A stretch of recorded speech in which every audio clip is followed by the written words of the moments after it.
Mi ove godine, dame i gospodo, cijenjene kolege, slavimo 75 godina.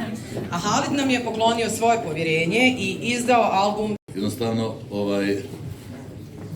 nakon možda 40-50 godina sam prvi put u ovoj kombinaciji da idem sa žičarom i da ovako doživim, da je ovako lijepo i da je sve u stvari, sve kao što je ova pjesma Telević, samo se mi došla spontano, tako sam ja danas spontano ovdje, ali jednostavno uživam.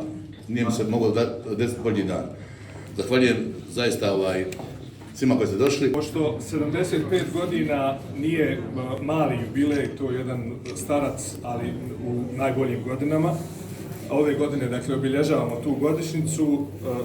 Odlučili smo da je na neki način obilježimo i na taj način da našem dragom Halidu Bešliću poklonimo taj mikrofon, jer nekako nam se on čini kao jedan od najboljih ambasadora Sarajeva, Bosne i Hercegovine, radio televizije Bosne i Hercegovine, sve onoga što je pozitivno na ovom prostoru na kojem živimo i na kojem smo najčešće izloženi nekakvim lošim, ružnim vijestima. Ovo je zaista danas jedan dan za pamćenje i za jedan dan da se svi dobro osjećamo i koji će, što se tiče radio televizije Bosne i Hercegovine, sasvim sigurno da zlatnim slovima biti upisani u historiju.